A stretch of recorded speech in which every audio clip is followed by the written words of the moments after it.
Hi, everybody. Welcome to episode 8 of the Your Relationship Workbench series. I am Geoff Laughton of yourrelationshiparchitect.com and your humble host. And today, an apropos topic that I'm seeing popping up all over the place is how do you deal with sex when you're also dealing with a pandemic and all of the aftershocks and impacts that that has on all of us in one way or another. And besides having some experience with sex, I thought it would be better to have someone come on that is really steeped in working with people around sexuality, around sacred and spiritual loving and relationship and intimacy. And I thought, well, I know such a person. So I want to welcome Joanna Shakti, who has been really one of my best friends for at least a decade, and also is the founder of ecstaticintimacy.com, which says a lot.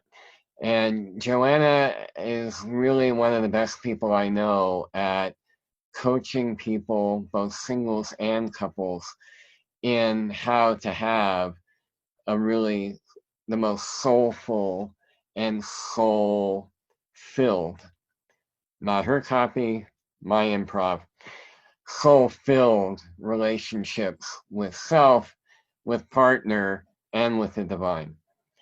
And so, given that we're both on pretty similar wavelengths, and Joanna and I have taught together over the years, I thought, all right, time to let her bring her magic to this really bizarre time that we're all in the midst of. And I know it's impacting me, and I'm imagining it's impacting Joanna as well. So, we're just wanting to be able to present ideas and Joanna's expertise. If you have questions that arise for you after you've watched the episode, please leave them in the comments box, or if you have a little reluctance to be public about that, then just send me a Facebook message. And for Joanna, I will forward them to her and get that to you so that it can be answered. So with no further ado, Joanna, welcome. Thank you, Geoff. It's always a pleasure to dance with you and explore this topic of love and intimacy because you do it so well. And it's Well, so fun to be with you. thank you. Thank you.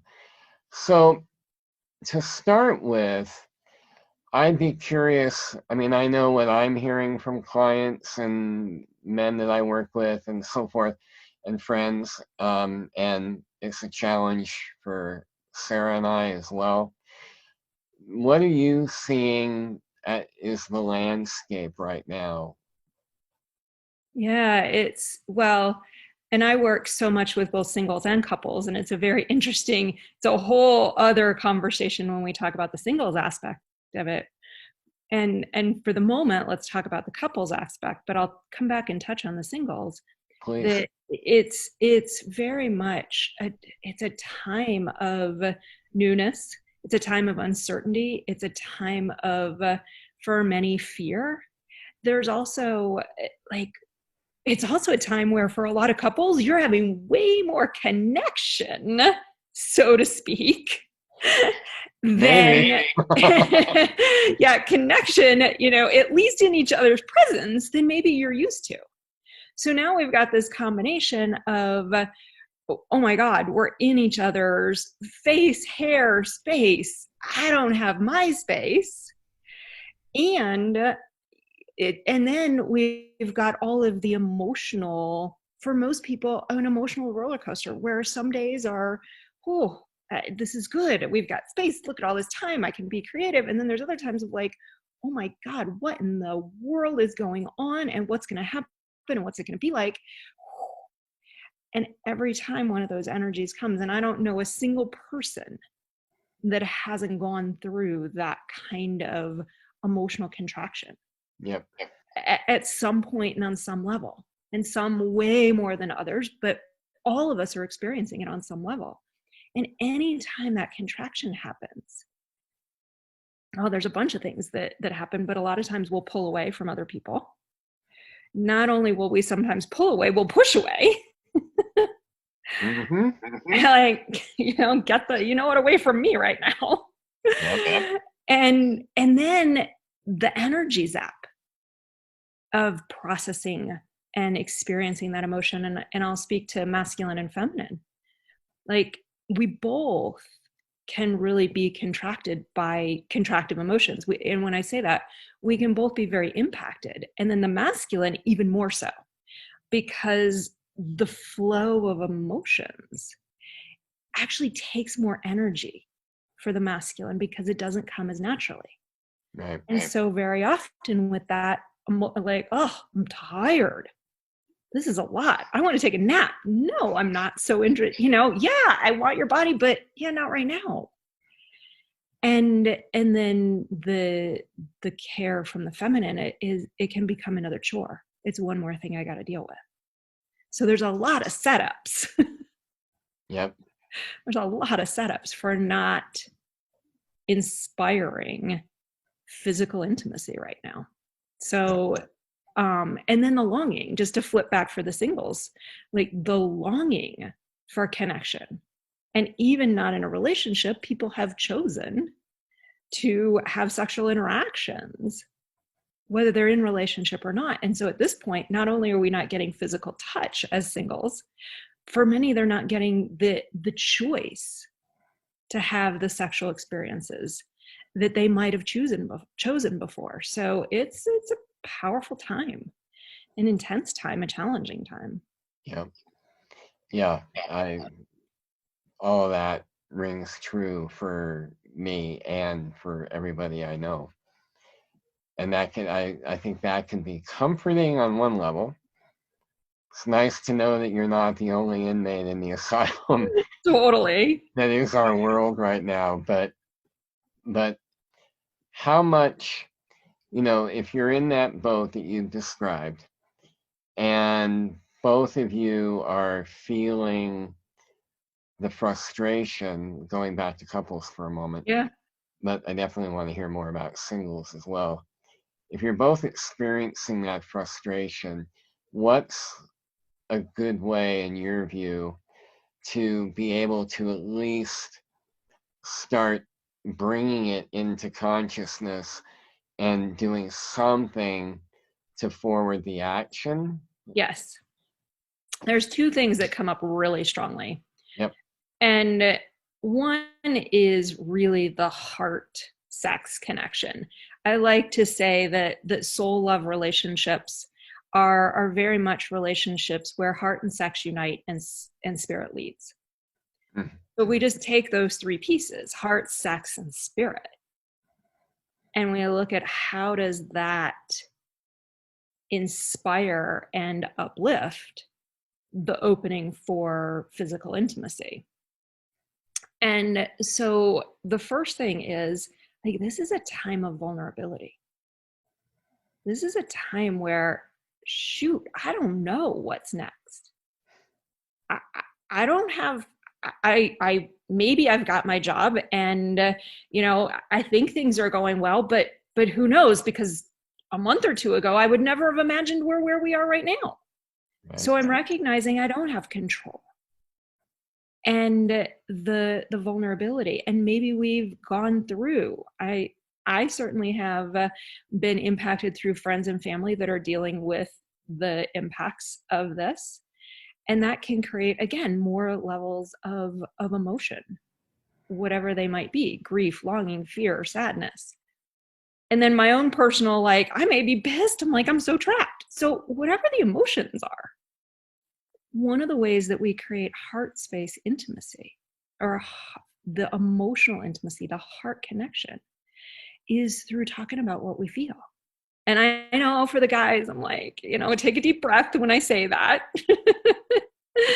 And yet I know that so many of the men that you work with, Geoff, that's such a huge part of your invitation to them is to connect with how they feel and what's in their heart.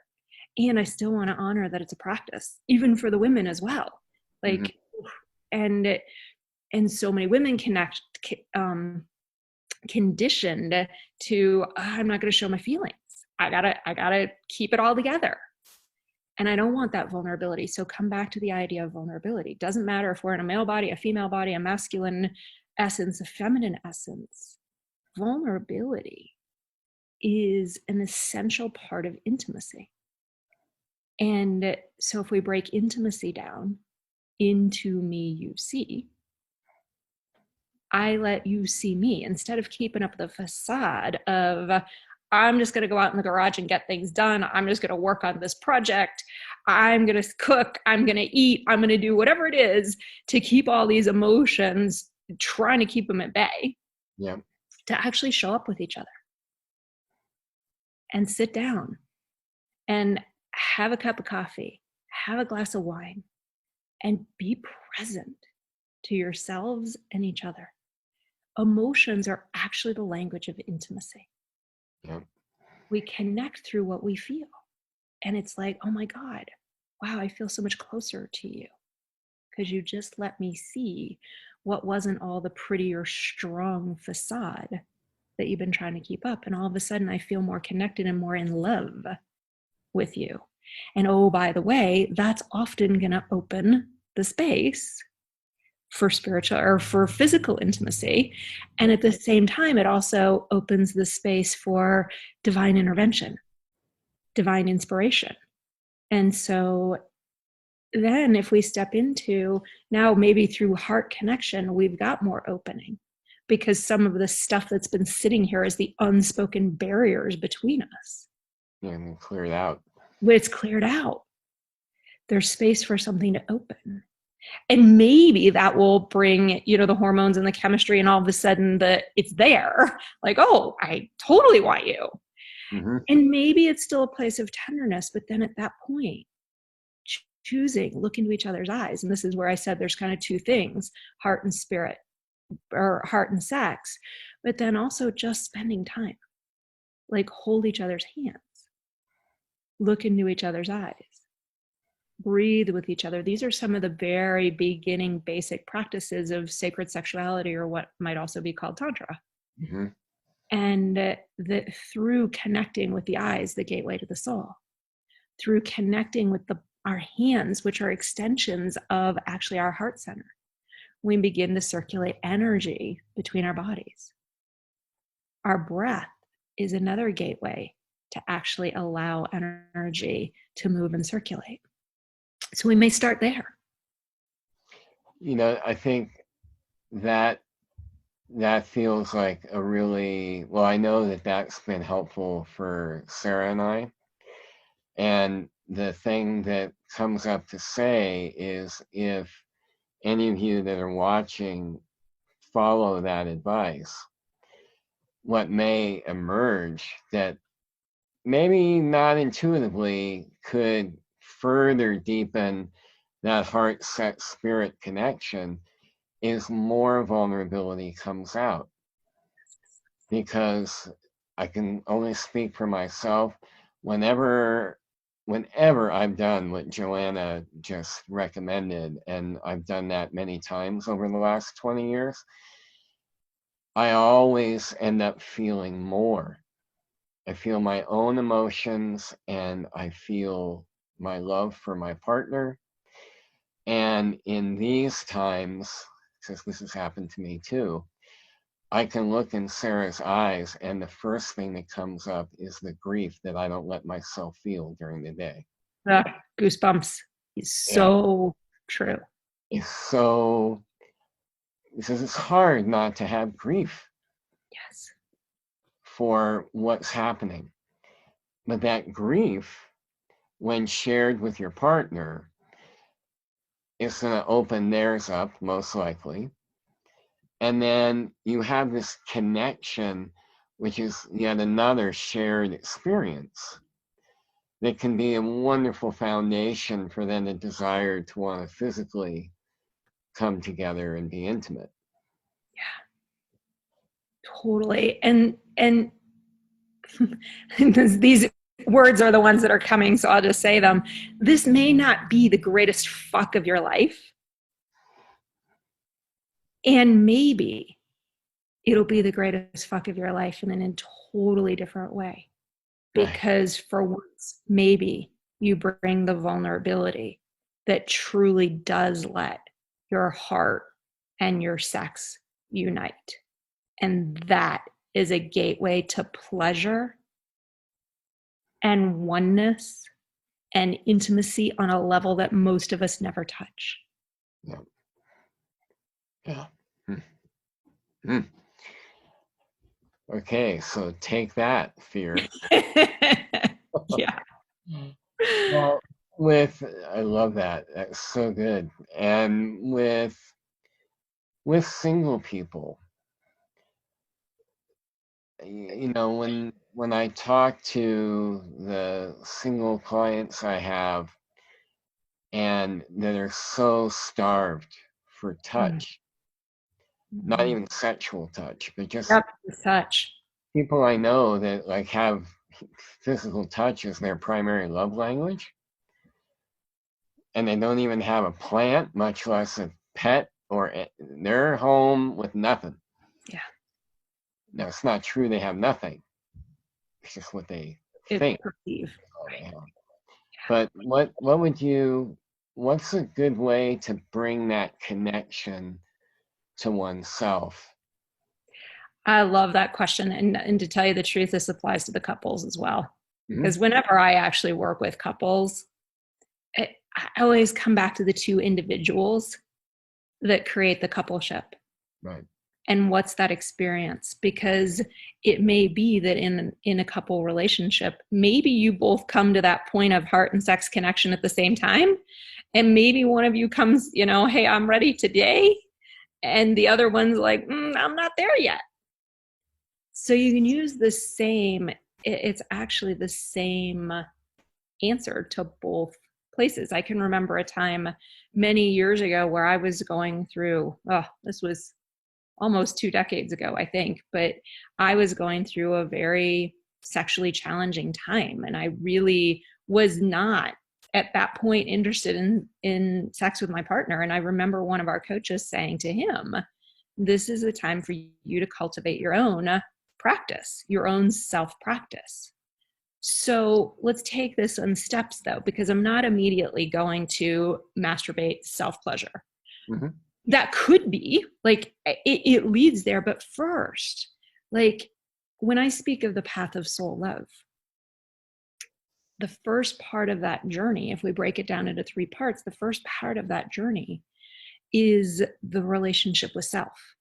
Because the stronger the relationship with self is, the stronger the relationship with other can be. Or in other words, the strength of an intimate relationship is limited or expanded by the strength of the relationship with yourself.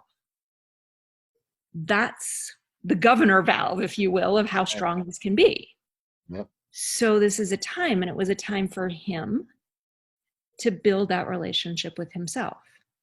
And so on a simple level, with singles or with a partner that's not doing what you want them to do right now, look in the mirror and look in your own eyes.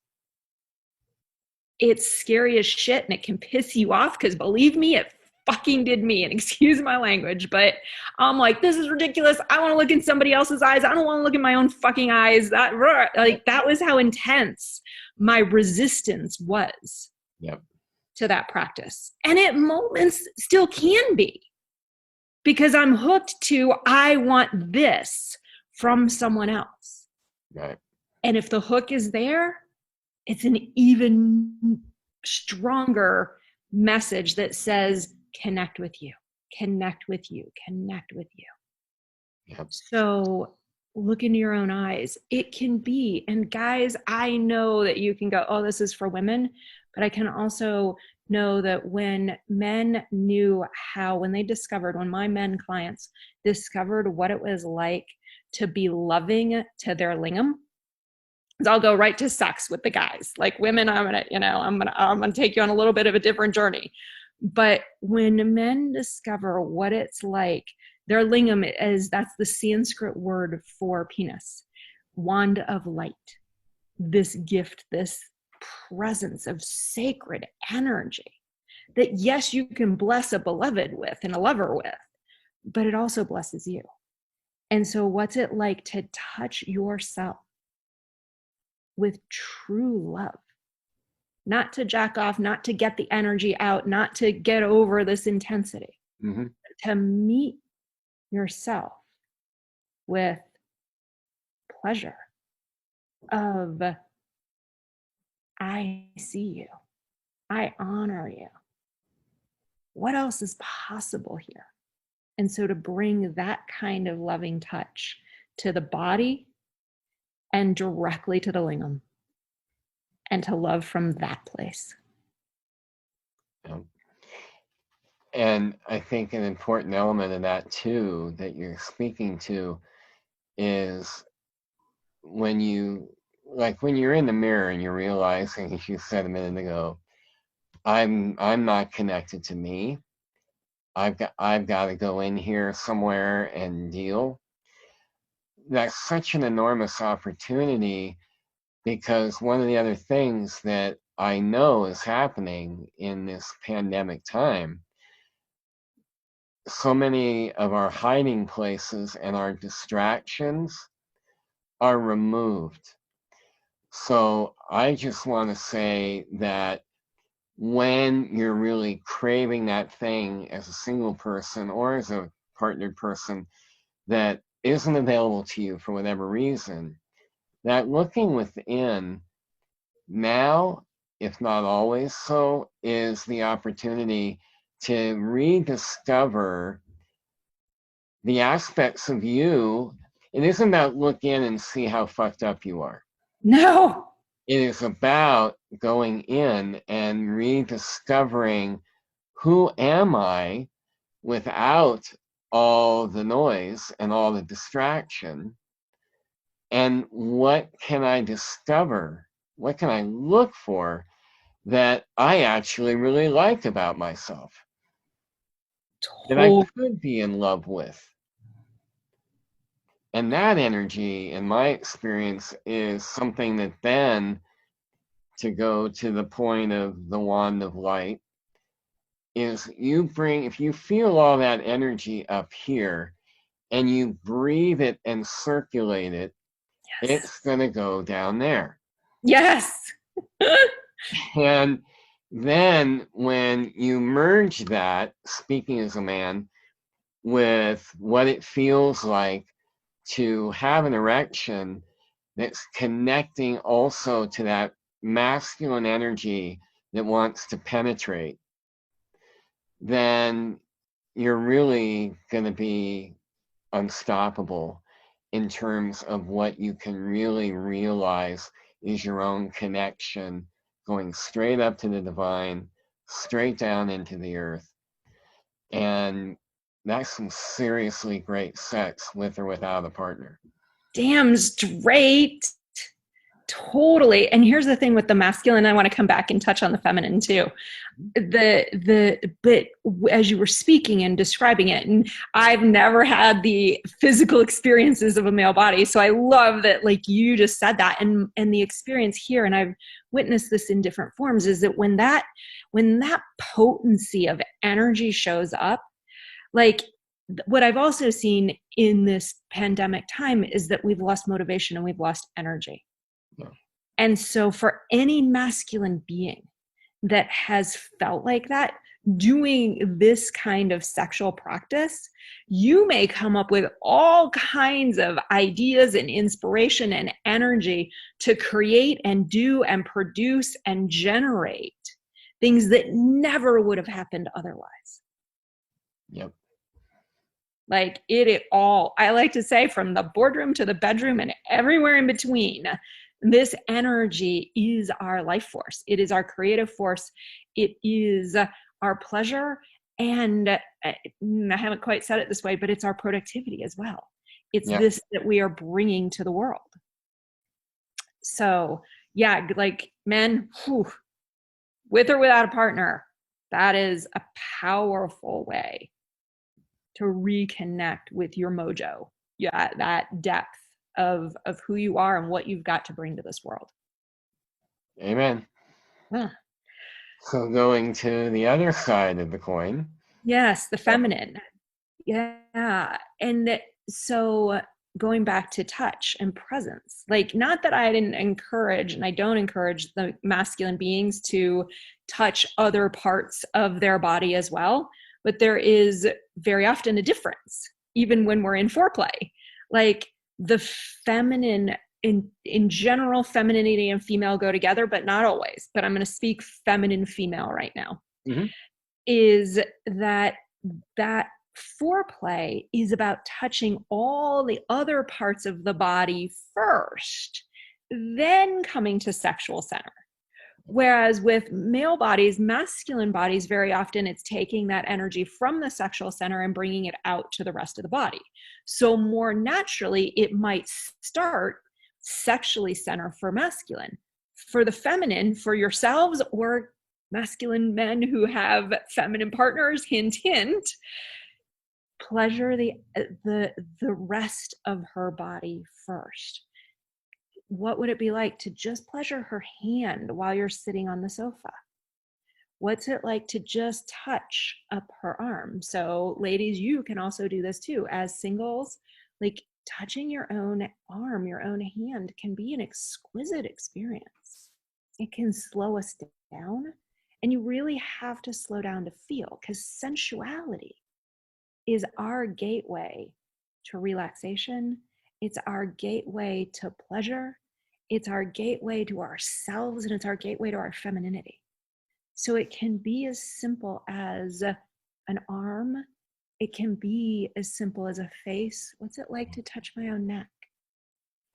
It can be, and all of a sudden we begin to relax, and it can feel weird. I'll call that out. If we're not used to, I'm more used to it, so I can immediately feel that pleasure. But it wasn't like that in the beginning.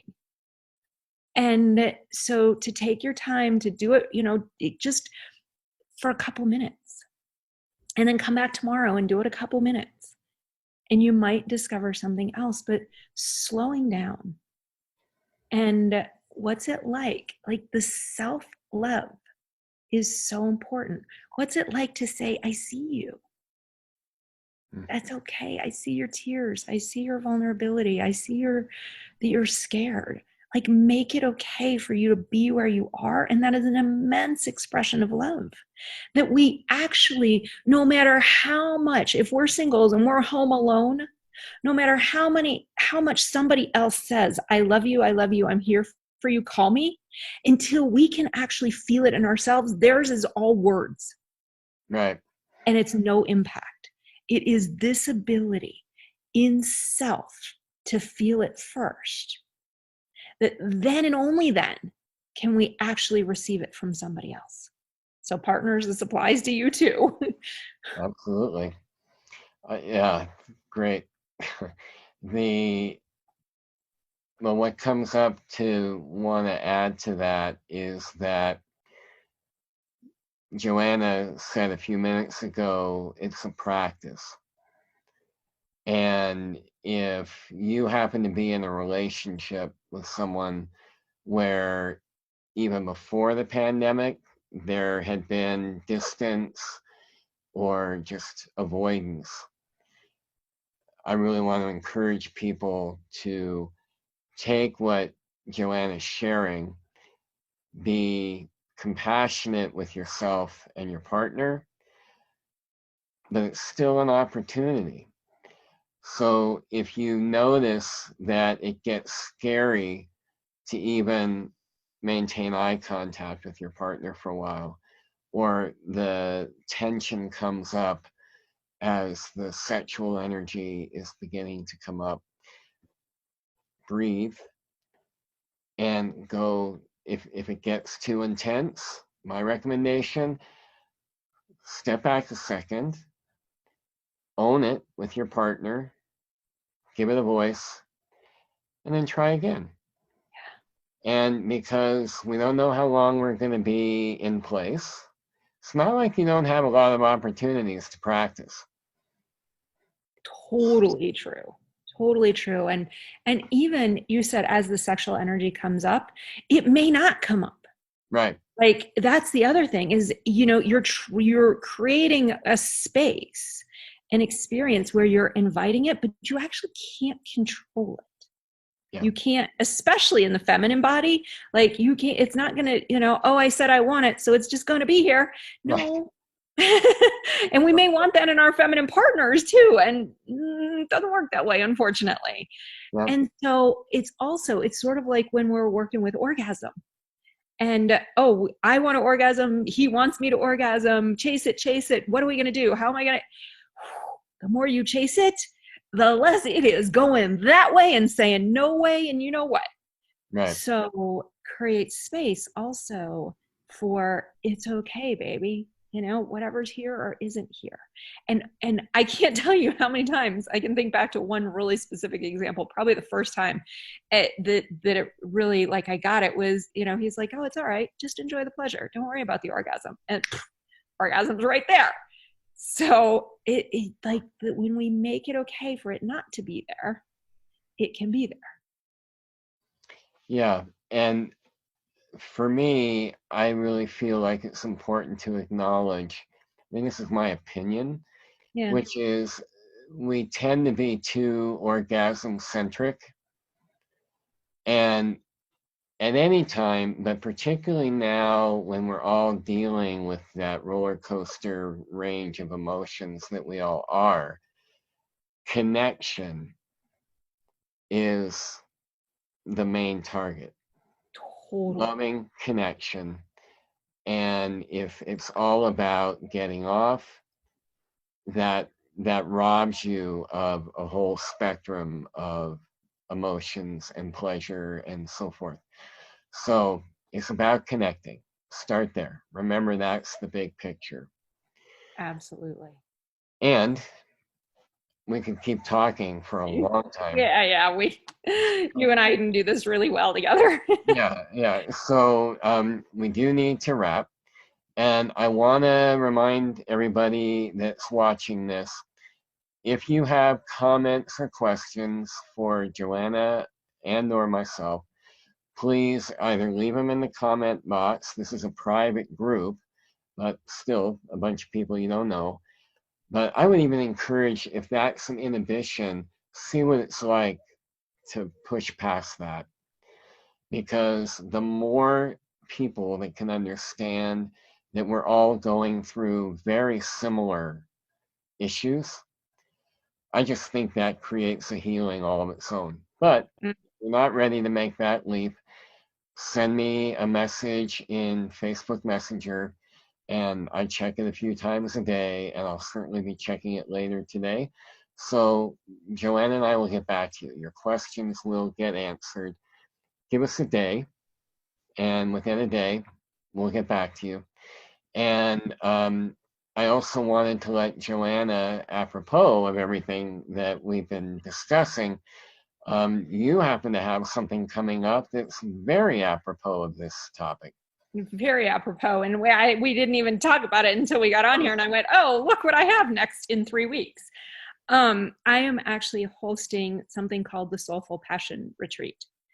And the Soulful Passion Retreat is something I've done off and on for the last 10 years. And we had it scheduled for in-person, and it is now a completely online event. And there's something really that feels special about this particular Soulful Passion Retreat. And we're diving into, in this retreat, all the consciousness that we have held around sex and sexuality and judgment and expectation and fear and also then, much like we've been talking about here, how do heart and sex actually unite? What are the differences between masculine and feminine? And how do we actually together, with very opposite ways of approaching sex and sexuality, how do we actually come together to have something extraordinary rather than something frustrating? And so this one feels really special because we're going to do it all remotely.